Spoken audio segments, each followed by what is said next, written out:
Assalamu alaikum.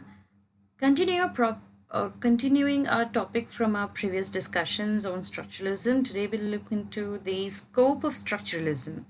But before we proceed, I would like to give you a brief recap of what we have learned so far. First off, we managed to establish a connection of thoughts between liberal humanism and structuralism as such. And especially, I hope you don't forget the analogy of chickens and eggs, because nothing could fix that in your mind as this word.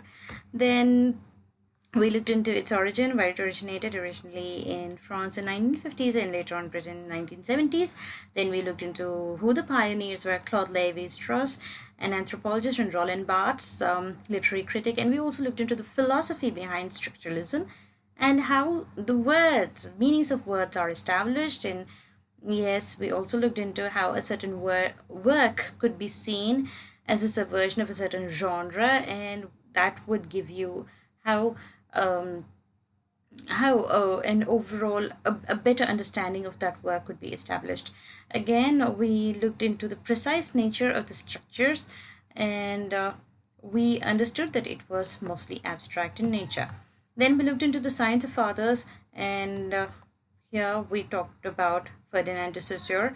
One thing I failed to tell you last time was that it was not merely Saussure's contribution that made the development or the growth of structuralism possible, but there were plenty of other factors. Okay, there were other people like Peirce or Northrop Frye, and there were plenty of other people besides Saussure who contributed to structuralism, advertently or inadvertently contributed to it. So we mainly saw Saussure's understanding of how patterns and functions of language were in current use, and how their approach to his approach to language study uh, was um, was brought into play when maybe into play a few half a century later for understanding literature, okay, by the literary critics. So we saw Saussure's three pronouncements: how language was arbitrary, that is, meanings, or we established the words we give to words are arbitrary, and how they are relational, and also how language itself was not reflecting the world but was constituting it all the time. So it gave an entirely new dimension for us to see language with. Okay, so it's kind of really revolutionary. And we also saw another important distinction made by Saussure of Lang and parole, how Lang was seen as a system or a structure, and how parole was a particular part, a small part of that structure, or how to understand parole you need the understanding of a larger structure of Lang. And of that, we had this very small example of the word amma in Tamil language, how Tamil language itself would be the lang, and how that this particular distinction could be used to understand a certain work, literary text. The individual literary work would be parole, why the while the genre or the culture within which the work resides would be the lang. And now we come to our topic for today. The scope of structuralism. Saussure's model of language is found to be transferable. First off, you need to remember that Saussure did not intend a particular understanding of structuralism to be applied for everything. Okay, he was a linguist primarily, and as a linguist, he looked at the workings of language. Okay, but this particular model that he devised is found to be transferable, was found to be transferable, and was later on used by the anthropologist Claude Lévi-Strauss for the interpretation of myth. Okay, now when we see Strauss' understanding of myth, what we see is that the individual tale, okay, and the individual tale, as in, see, Strauss studied mankind as such. Okay, he looked into the Mm, Culture, a system of symbolic communication to be investigated with methods that others have used more narrowly in the discussion of novels, political speeches, sports, and movies. Okay, he totally revolutionized the way we looked at the familial bondings within a family structure. Eh, to basically the family was seen as a father, mother, the children, right? So this was a basic unit of a family. He totally reverted it in the sense that the secondary roles played by the uncles, aunts, nephews, grandparents, all of these became more, more important to understand the primary unit. So see, Strauss applied Saussure's model of language to understand or arrive at certain conclusions about the social functions, or how the society functioned, or how the family functioned, or how a certain tribe functioned. Okay, he looked into the the tribes, the various tribes, how they developed and intermingled, or how a certain you know m- m- you know religious creed or came into being, how the collective function of what a religious creed or a set of rules about marriage did for the social order, and every single thing. He looked into the practices of his time and compared them to the practices of an earlier period, and connected them to understand the current practices. You know, basically he looked into the all the social, cultural, and various aspects of mankind to understand the growth or the reasoning behind certain practices. Okay, so he says that individual tale or the parole in a cycle of myths. Now here, myths would signify a tale of a certain, of a certain collective group, the whole mythology. Okay, when we speak of mythology, all we are reminded of is the Greek mythology or the Roman mythology or the Hittite mythology or the or the Indian mythology for that matter. But we are talking about the tale of every single story ever told. Okay, and each tale is interconnected. He sees it not as an individual tale but as a parole. Okay, in a cycle of myths, as in they are interconnected, each cycle. See, when you look at the Greek mythology, what you see is that when you look at say one mythology related to Hercules in one particular story, the same Hercules is depicted as something else entirely. I mean, the basic characteristic traits remain the same, but the relationships he engages in or the attitudes he expresses, all of these are a little different in another mythology. I mean, at another work. I'm sorry to call it mythology. Yeah, work of the same time, same period. Again, each one character appearing in one particular myth would be appearing in another myth as well, in a different sense, in a slightly different manner, right? So yeah, when you look at any Greek character, or even when you look at the Hindu mythology, you see so many deities having different aspects and different versions, right? Sometimes they are sometimes they are seen as benevolent influences, whereas at other times you see them as causing all the destruction. Um, it, it happens everywhere. It happens in most mythologies. So here we are talking about one particular individual tale, as in any tale for that matter, belonging in a cycle of myths, did not have a separate and inherent meaning. He says each tale cannot be understood as having a separate or inherent meaning. The meaning does not reside within the tale. You cannot just simply read the tale and understand it for what it is. You'll get a very rudimentary understanding, and can only be understood by considering its position in the whole cycle. A tale, an individual tale, could be understood only by considering its position in the whole cycle, as in you have to look at the entire cycle of myths surrounding it.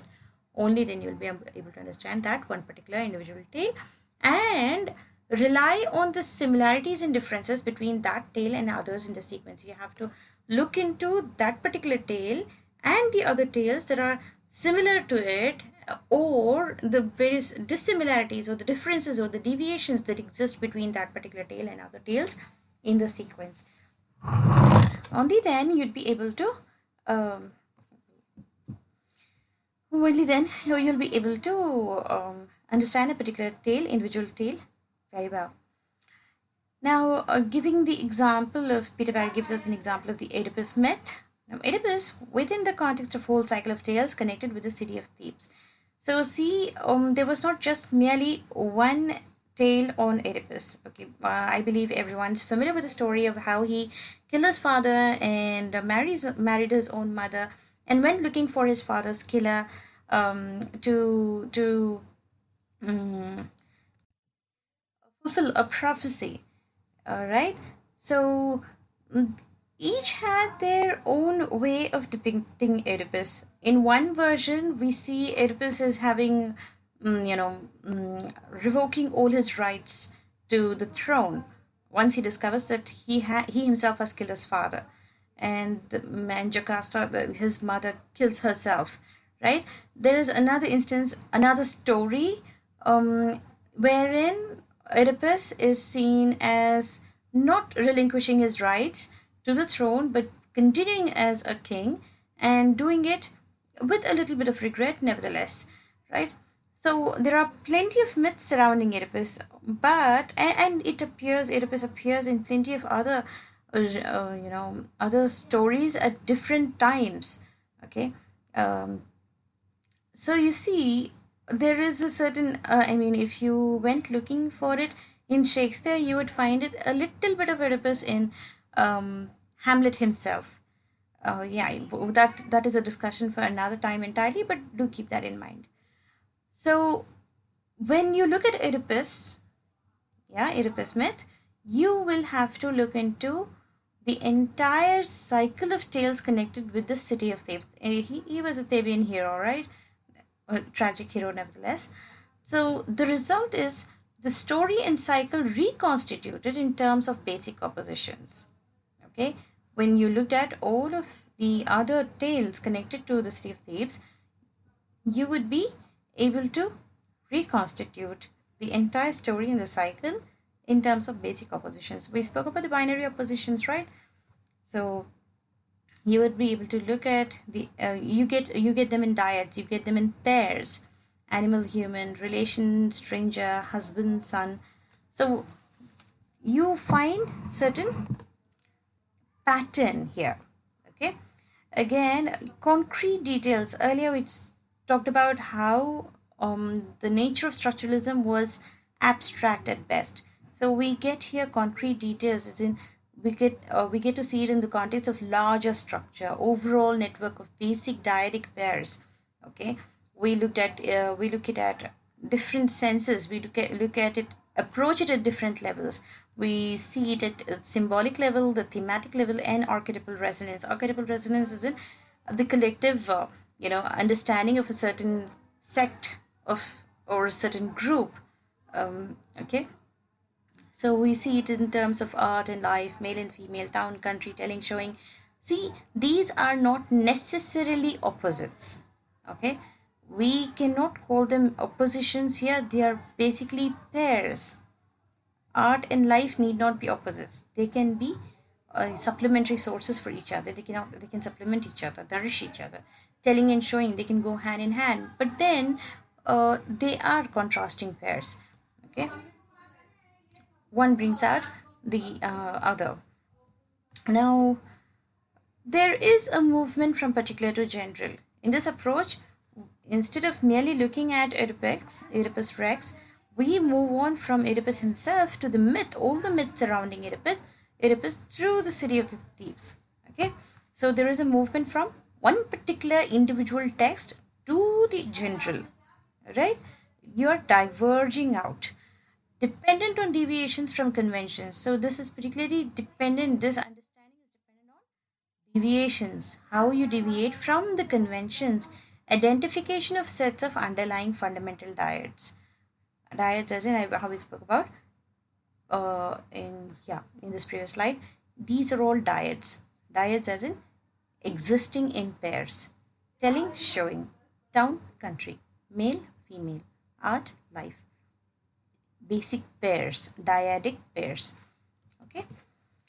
Now, this approach is dependent on not merely similarities or establishing patterns, but basically on deviations from the conventions, the conventional object of study, how it would be, how the particular text would deviate from the conventional practice. All of this are taken into consideration. Again, the signifying system in this sense is any organized and structured set of signs which carries cultural meanings. Now, when you look at what the signifying system is, see, if you try to recall, if you have read Northrop Frye or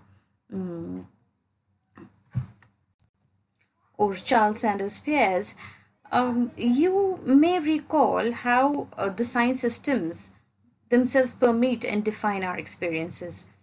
Um, See, just as Saussure divided, made this distinction between lang and parole and made his three pronouncements, Peirce also made a certain distinction of the iconic signs and indexes and symbols. They were, they were all part of the signifying system. How the sign and how the sign constitute of the signified and the signifiers. Yes, the signifying system itself, in this sense, would be any organized and structured set of signs which carries cultural meanings. It has to carry cultural meanings and it has to be structured and organized. Only then you could consider it as a signifying system. It shows a particular sense in it. Okay, there is a certain sense in the signifying system. See, for instance, the works of literature, the tribal rituals, works of literature, as in how one particular work could be seen in terms of the entire genre or the history behind that particular genre. The tribal rituals could be used as the signifying system for the kind of ceremonies we have. We have degree ceremony. We have all those ceremonies during marriage, or the rain dance, as Peter Barry suggests. Yeah, we've got bridal showers and all those. Yeah, fashions, in terms of fashion itself could be a signifying system where the clothing, food, lifestyle, alternate, different kinds of signifying systems exist to give us some inkling of the trends of today, where they had their grounding. The styling of cars is in how the cars came into existence, the relevance of each car to the entire system of cars that are available. The contents of advertisements, how they came to be, where they exist. I mean, we're not really looking at the historical aspect here, but the structural aspect, where it is placed, how it is placed, how does it deviate from the established practice of creating advertisements. So the culture, in short, can be read like language itself, using these principles.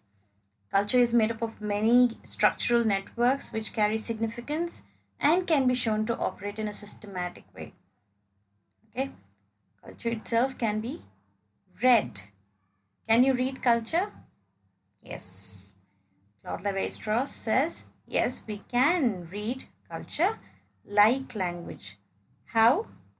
See, language itself is composed of so many composite factors, right? Like grammar, the syntax, semantics. All of these things contribute to the making of a language, right? Speech, sounds, the writing itself. So the culture itself could be understood. Any culture, in particular, could be understood in terms of all those principles that govern language. So the culture is made up of many structural networks which carry significance and can be shown to operate in a systematic way. Just as language works in a systematic way, culture too does. So networks here would be codes. Okay, codes as in um, how a certain practice, how a certain belief or value or principle that underlies a certain culture exists, and those codes can be decoded by structuralists. A structuralist's main job is to decode these codes, decodes these codes, and then try to understand the signification behind those codes. Here, codes would be nothing but the practices or prevalent in any culture. Okay, practices or beliefs or value system of that culture, or the rituals in that culture, or not. It is not restricted to religion. See, culture goes a little beyond religion, because see what happens. A person of any particular religion could live in a certain culture and can adapt into those cultures, like uh, see, Hindus or Muslims for that matter, living in particular a certain culture, they have their own religious beliefs, they have their own practices, I mean religious practices. But at the same time, when they belong to a certain culture, they adapt to that culture to that extent that there is very little difference between two people of different faiths in that same culture, rather than two people of the same faith and living in different cultures. Okay, so do ponder upon this and come up with certain understanding of what we're talking about. So we come to Roland Barthes. So here we spoke about Claude Lévi-Strauss, and now we're talking about Roland Barthes, who was a literary critic and a semiotician and cultural anthropologist. So basically, in his work Mythologies, he tried to made observation upon the culture of modern France. For us, modern France would be 2020 modern France, but when Barthes wrote it, it was 1950s. So in 1950s, he tried to figure out the mythologies behind the myths behind the modern culture of modern France of his time. Okay, he mainly observed the differences between boxing and wrestling, significance of eating steak and chips, the styling of Citroen car, the cinema image of Greta Garbo's face, a magazine photograph of an Algerian soldier saluting the French flag. Now, to understand all of it, the key would be the structures of values, beliefs, and symbols. Okay, I believe you're all familiar with boxing and wrestling, even if not with steak and chips, because steak and chips is not something we ourselves are accustomed to or familiar with, nor with the car, nor with Greta Garbo's face. Maybe some may be familiar with her, with Greta Garbo. But this, I believe you can understand. A magazine a photograph of an Algerian soldier saluting the French flag. Now, when you look at all of this as, you know, as individual practices of the particular culture of a particular time, you can establish certain, underlying psychological aspect behind it, or even an underlying reasoning behind all of it. So when he observed the difference between boxing and wrestling, he realized that boxing was more a sign of repression and endurance, and wrestling was more vocal and flamboyant. Because when you because see, boxing has far too many rules as compared to wrestling. In boxing, you cannot express yourself. You cannot express yourself. You're like tight-lipped. You cannot open your mouth, or grunt, or make very many noises, or even your facial expressions are hidden more often. Whereas in wrestling, it is supposed to be flamboyant. It is supposed to bring in all the fantastic qualities that you would like to see in a hero. So you are dressed more colorfully, and you are allowed to, in fact you're encouraged, not allowed, you're encouraged to be more vocal as in you can express yourself very loudly, you can grunt with pain, you can yell, curse, you can do all of that. And yes, see, while boxing itself is a repressive condition, wrestling is more liberal. Okay, both have quite different functions in society. While boxing enacts a stoical endurance, which is sometimes necessary in life, you know, stoical endurance, tight-lipped endurance. You don't really mumble or grumble about all the all the things going wrong with you, all the injustices of life, unfairness of life. You don't do that, right? Most of the time, we are tight lipped, we endure in silence. So, while boxing enacts a stoical endurance, which is sometimes necessary in life, wrestling dramatizes ultimate struggles and conflicts between good and evil. See, wrestling is wrestling shows how you struggle and and try to defend yourself and even become aggressive enough to work for yourself, or work to a victory, work to a win, right? So both are they are just sports, very rigorous and um, sometimes very damaging, damaging to one's person. They are sports, nevertheless. They have different functions, and they are. So when they are seen as individual items contextualized by structure, they are seen to be revealing layers of significance. So even though they are mere sports, they are still shown to be necessary parts of society, and seem to hold layers of significance. Sometimes, well, we'll talk about that later. So, once again, after having understood a little bit about Saussure, his contribution, then how Claude Lévi-Strauss understood structuralism and brought in the concept of myth, myth and mythology, mythos and mythology, and Roland Barthes' mythologies and understanding of how structuralism could be used to reveal layers of significance in any particular culture. We just look into where it was. We've already seen this. It originated in France in 1950s and reached Britain and US in 1970s. But basically, this is about the prominent writers, the prominent critics, structural critics, in the beginning. So French works on structuralism translated in 1970s. Initially, Charles Septar in French, France. Most of the works were translated in 1970s.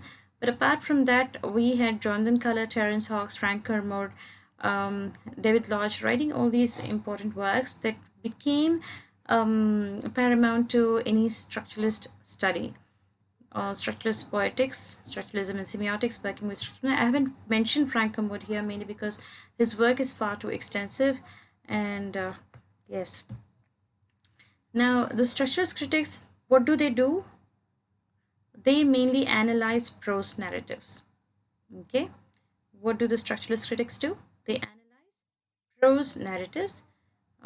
They may deal with poetry as well, relating the text to some larger containing structure. Okay, they try to relate the text to some larger containing structure. Keep this in mind. The conventions of a particular literary genre. They look into the conventions. How do they analyze the prose narratives? They look at the conventions of a particular literary genre, as in if it is a novel form. They look at now novel itself. There are plenty of subgenres. They look into all those subgenres and try to fix that particular work in the subgenre it belongs to, and the overall bigger umbrella within which it fits.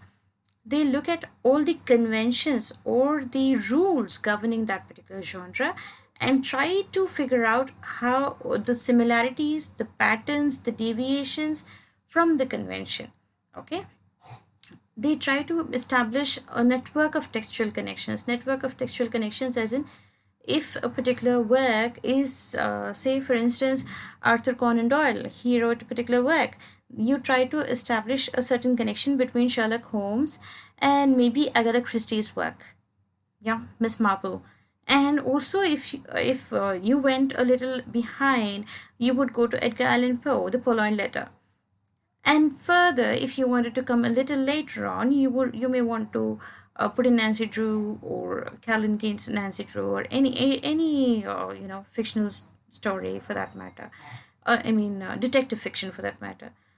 And you may try to establish an understanding through establishing these connections between all these works, the other works, to understand one particular work in that genre. A projected model of an underlying They analyze a projected model of an underlying universal narrative structure. There is a projected model, okay, as in projected model means you're shown how a certain thing is. You're presented with a model, and you looked at the there are different models, but at the same time there is a universal narrative structure underlying all of it. Okay, there are different stories, but they are all universal in nature when the narrative comes to being. Well, there may be differences, there may be different deviances in terms of characterization, plot progression. There may be difference in terms of the language itself, or the placing of the chronology.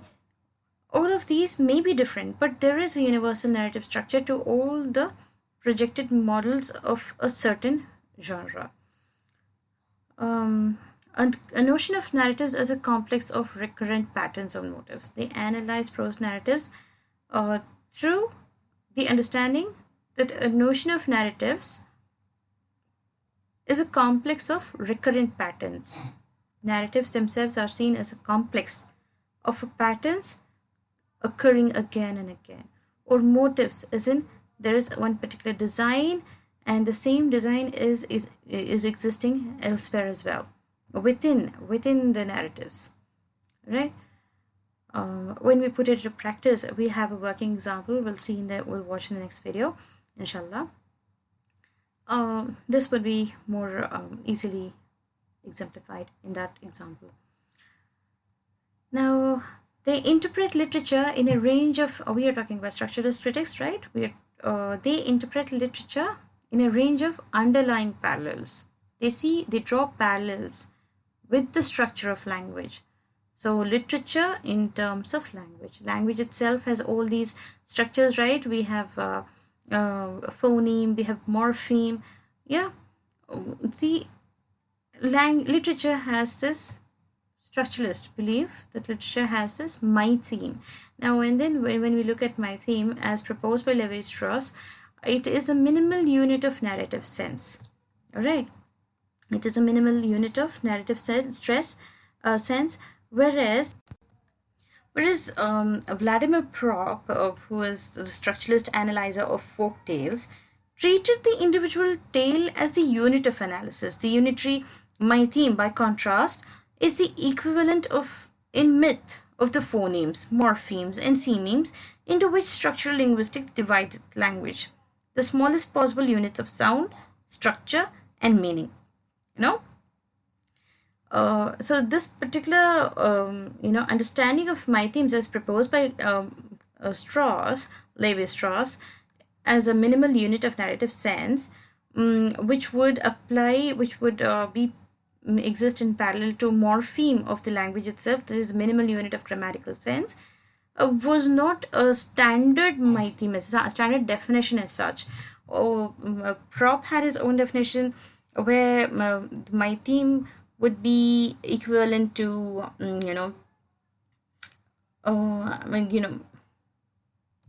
the individual tale itself. And there are other definitions for my theme, according to different structuralist critics. All right. They also apply the concept of systematic patterning. Systematic patterning, as in they try to systematically draw patterns in a work, within patterns inside the work itself, and patterns to the bigger picture, to the larger picture. and structuring to the whole field of Western culture and across cultures, treating as systems of science anything from ancient Greek myths to brands of soap powder. They treat it in they use the system of science for anything and everything. Okay, now here we mentioned Western culture and across cultures. Overall, any culture for that matter, this particular concept of systematic patterning is seen through everything. There is no high-low study to it. Greek myths, probably the highest form of literary study, and soap powder. Just brands of soap powder, as in understanding why a certain soap powder is named Surf Excel or Rinse Supreme or Ariel or whatever. Where do they came into being from? What did it have its existence in?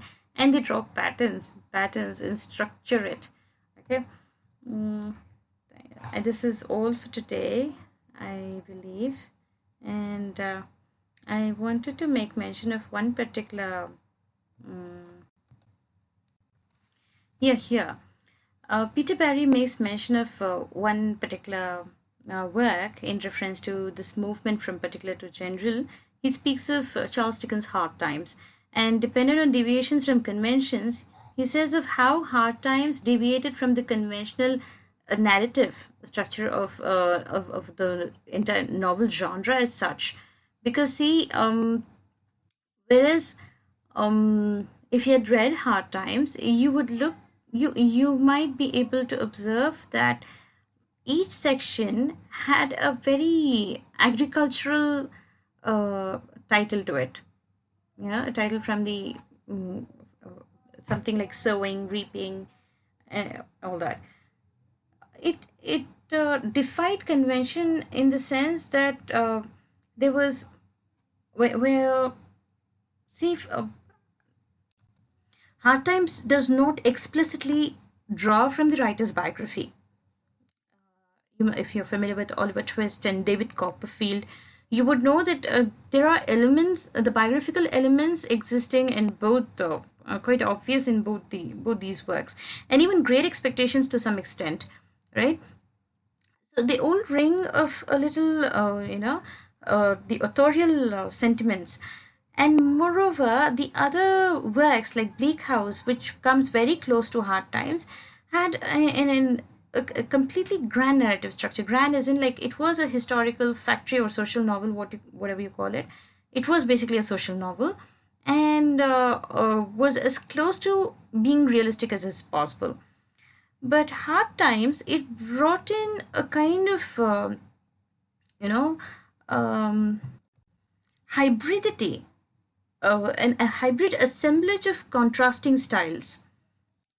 Right? The ideological frames that you see in the Dickens characters, like there are the circus folks in there, the businessmen, the entire idiosyncratic characterization of the novel references to social issues, okay, and they try to downplay some of its comic premises and complicate the ideological background, or you might be the underlying theme that exists in Hard Times. So when from a structuralist point of view, what you would see is that Hard Times deviates from its conventions magnificently. I would say magnificently mainly because it despite its deviations, it excelled. It excelled beyond Bleak House, I could say. Because even in form, it is far less as well. You really have to be,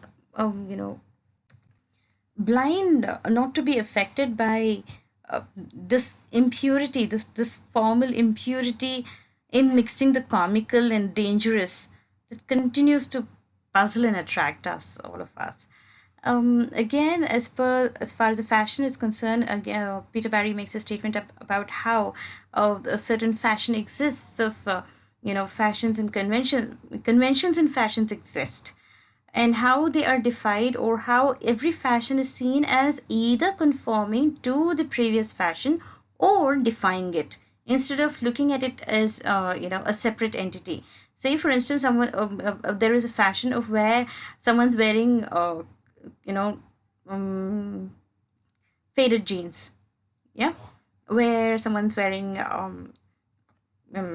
crushed material, it could be crushed silk or whatever. You may look at it not for what it is, but rather than what not it is. Yeah, it is not seen as a separate entity, but as defying the conventional form of ironed clothes, or brand new clothes that are not faded. Okay, so yeah, this is what I had missed in my telling. Thank you for today. This is all for today. Thank you for now. Stay safe. Be happy. Assalamu alaikum.